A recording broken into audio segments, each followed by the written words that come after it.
नमस्कार, स्वागत, अभिनंदन।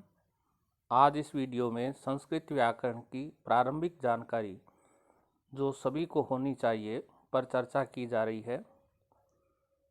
हिंदी का सामान्य ज्ञान रखने वाला भी जानकारी को सहजता एवं सरलता से ग्रहण कर सके, इसके लिए हिंदी एवं अंग्रेजी के उदाहरण भी साथ में दिए गए हैं। सबसे पहले बात करते हैं वचन अर्थात नंबर। संज्ञा, सर्वनाम, विशेषण और क्रिया के जिस रूप से संख्या का बोध होता है उसे वचन अर्थात नंबर कहते हैं। नंबर अर्थात संख्या।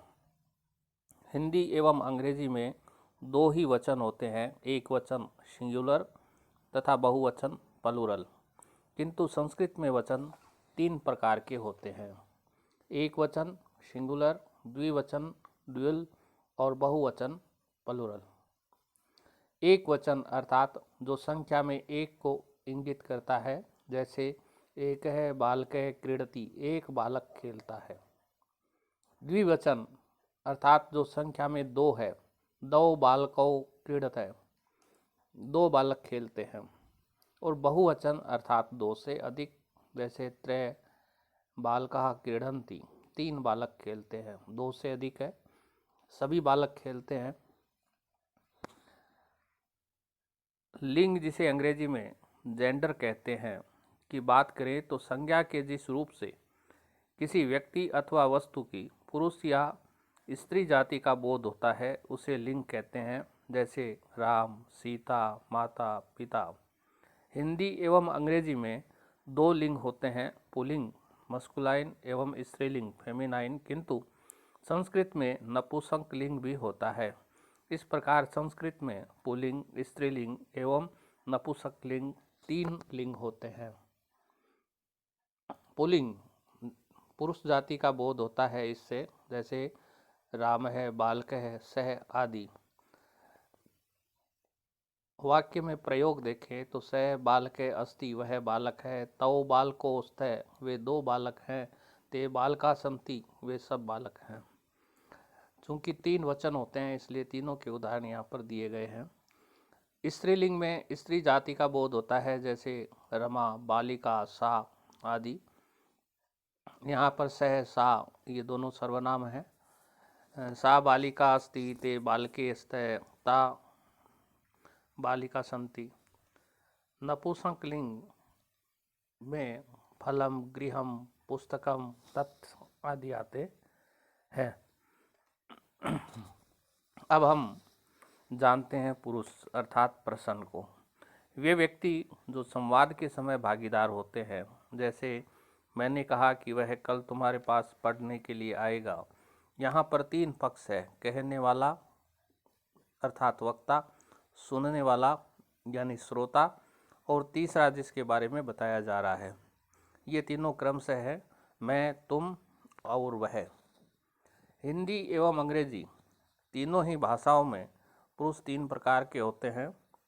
संस्कृत में उत्तम पुरुष, जिसे अंग्रेजी में फर्स्ट पर्सन कहा जाता है, जैसे आई यानी मैं और वी हम। संस्कृत में चूंकि तीन वचन होते हैं इसलिए मैं, हम दोनों और हम सब होंगे, अर्थात मैं के लिए अहम, हम दोनों के लिए आवाम और हम सब के लिए वयम। ये अंग्रेजी में फर्स्ट पर्सन होता है और संस्कृत में इसे उत्तम पुरुष कहते हैं। दूसरा है मध्यम पुरुष, जिसे अंग्रेजी में सेकंड पर्सन कहा जाता है, अर्थात जिसको कोई बात कही जाती है वह श्रोता होता है, जैसे तुम।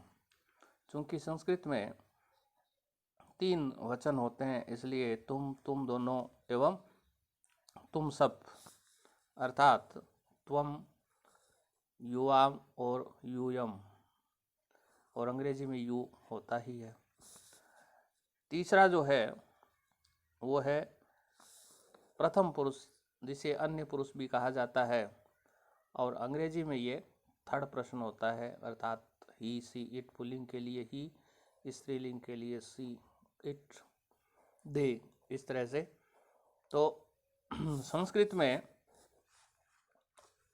इसे प्रथम पुरुष या अन्य पुरुष कहते हैं और अंग्रेजी में इसे थर्ड पर्सन कहा जाता है, यानी वह व्यक्ति जिसके बारे में बात की जाती है। संस्कृत में चूंकि 3 वचन होते हैं, इसलिए से, तो, ते, अर्थात वह, वे दोनों, वे सब। अब हम बात करें वाच्य की, तो क्रिया के परिवर्तन को वाच्य कहा जाता है, जिसके द्वारा इस बात का बोध होता है कि वाच्य के अंतर्गत कर्ता, कर्म अथवा भाव में से किसकी प्रधानता है, या यूं कहें कि क्रिया के जिस रूप से यह ज्ञात हो कि वाच्य में प्रयुक्त क्रिया का प्रधान विषय कर्ता है या कर्म है या भाव है, ये वाच्य है। वाच्य 3 प्रकार के होते हैं। कर्तृवाच्य, जिसे हम अंग्रेजी में एक्टिव वॉइस कहते हैं, कर्मवाच्य जिसे पैसिव वॉइस कहते हैं, और भाववाच्य जिसे इम्पर्सनल वॉइस कहते हैं। कर्तृवाच्य में कर्ता पद प्रथमा विभक्ति का होता है और इसमें कर्ता ही महत्वपूर्ण होता है। उदाहरण कर्ता प्रधान होता है। उदाहरण है छात्र है श्लोकम पढ़ती, छात्र श्लोक पढ़ता है। कर्मवाच्य पैसिव वॉइस में कर्ता तृतीय विभक्ति का होता है और इसमें कर्म प्रधान होता है। उदाहरण छात्रेण श्लोकः पठयति, छात्र द्वारा श्लोक पढ़ा जाता है। यहाँ पर श्लोक की महत्ता है, श्लोक प्रधान है यानी कर्म प्रधान है। और तीसरा वाच्य है भाववाच्य, इम्पर्सनल, यानी अकर्मक धातु में कर्म नहीं होता और क्रिया की प्रधानता होती है और इसमें भाव प्रदान होता है। उदाहरण है भवान तिष्ठतु, भवता स्थियताम। यहाँ एक तरीके से भावना को व्यक्त किया जाता है। और भाववाच्य एवं कर्मवाच्य में क्रिया रूप एक जैसा होता है, अर्थात क्रिया का तीसरा रूप होता है, तीसरी विभक्ति है वही, तृतीय विभक्ति है वही प्रयुक्त होती है। आगे हम जानेंगे कारक के बारे में, जिसे अंग्रेजी में केस कहते हैं। व्याकरण में संज्ञा या सर्वनाम शब्द की वह अवस्था जिसके द्वारा वाक्य में उसका क्रिया के साथ संबंध प्रकट होता है वह कारक कहलाता है। कारक 8 होते हैं, जिनको संस्कृत में विभक्ति भी कहा जाता है और इनके विशेष चिन्ह होते हैं जो विभक्ति चिन्ह कहलाते हैं। चूंकि संबंध एवं संबोधन ये दोनों यानी छठा कारक और 8वां कारक जो है, इन दोनों का क्रिया से प्रत्यक्षतः संबंध नहीं होता है। प्रत्यक्षतः संबंधित नहीं होने के कारण संस्कृत में इन्हें कारक नहीं माना जाता। अतः संस्कृत में इन दोनों को छोड़कर शेष 6 कारक हैं, उन्हें ही कारक या विभक्ति माना जाता है। और अंग्रेजी में 3 ही कारक होते हैं, कर्ता, कर्म और संबंध कारक, जिन्हें हम क्रमशः नॉमिनेटिव, ऑब्जेक्टिव और पोसेसिव केस कहते हैं। कारक को एक एक करके जानते हैं। प्रथम है कर्ता कारक, इसकी विभक्ति ये प्रथमा विभक्ति है और इसका चिन्ह ने है। उदाहरण है राम गस्ती, राम जाता है, यहाँ ने छिपा हुआ है। एक दूसरा उदाहरण लेते हैं, राम पुस्तकम पढ़ती, राम पुस्तक पढ़ता है, तो यहाँ भी ने ही छिपा है। दूसरा है कर्म, ये द्वितीय विभक्ति होती है और इसमें को छिपा होता है, यानी बालक है विद्यालयम गस्ती, बालक विद्यालय जाता है, अर्थात बालक विद्यालय को जाता है, गंतव्य स्थान। तीसरा है करण, ये इंस्ट्रूमेंटल होता है, यानी इसमें कोई साधन काम में लिया जाता है। जैसे सह हस्ते न खादती, वह हाथ से खाता है, तो यहाँ हाथ है वो एक साधन के रूप में प्रयुक्त हुआ है और ये तृतीय विभक्ति है।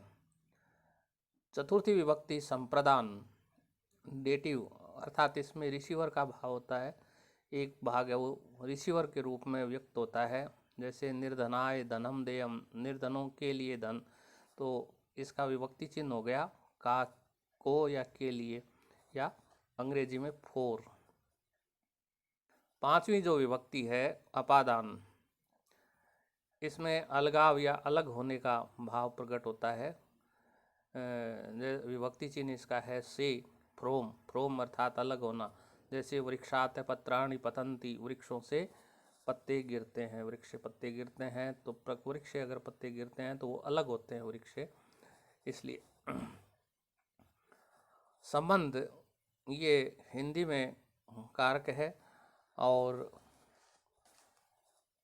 अंग्रेजी में भी इसको माना जाता है, पोसेसिव कारक के रूप में माना जाता है। जेनेटिव रिलेशन बताता है, ये षष्ठी विभक्ति है, लेकिन संस्कृत में इसे कारक नहीं माना जाता क्योंकि क्रिया से इसका प्रत्यक्ष संबंध नहीं होता है। चलन में ये आता है, राम है दशरथ से पुत्र आसीत, राम दशरथ का पुत्र था। तो यहाँ काके की या राडेरी का संबंध बताया जाता है। अगला जो कारक है अधिकरण, लोकेटिव या लोकेशन, ये स्थान बताता है। ये सप्तमी विभक्ति है और इसका जो चिन्ह है वो है में, पर, पे, या अंग्रेजी में इन और ओन। जैसे गृहस्य, यशस्य गृह माता नास्ति, उसके घर में माता नहीं है, तो यहाँ स्थान घर है, वो स्थान का पर्याय है। फिर है संबोधन, टू एड्रेस समवन, किसी को संबोधित करना। हे भो अरे, ये इसकी विभक्ति चिन्ह है। हे राजन अहम निर्दोष है, हे राजन मैं निर्दोष हूँ। ये कारक के बारे में सामान्य जानकारी थी। अब हम बात करेंगे लकार अर्थात काल, टेंस। कोई भी कार्य किसी भी समय करते हैं तो वह समय है, उसे हम काल कहते हैं। संस्कृत में उसे लकार कहा जाता है तथा अंग्रेजी में टेंस कहा जाता है। हिंदी एवं अंग्रेजी के काल को मुख्य रूप से 3 भागों में बांटा जाता है, वर्तमान काल, भूतकाल एवं भविष्य काल, जो कि प्रेजेंट, पास्ट एवं फ्यूचर के नाम से जाने जाते हैं। और इनके भी उपभाग बना दिए गए हैं, जैसे प्रेजेंट सिंपल या present indefinite, present continuous, present perfect इत्यादि। वैसे ही संस्कृत में 10 लकार होते हैं। वस्तुतः लय से शुरू होने वाले 10 प्रत्ययों को धातुओं में जोड़ा जाता है, इसलिए इन्हें हम लकार कहते हैं। और जैसा कि अपन ने जाना कि संस्कृत में कुल 10 लकार होते हैं। अब एक एक करके इन्हें समझते हैं। लट लकार, ये वर्तमान काल होता है, प्रेजेंट टेंस होता है, अद्यतन। ये applies to any today event.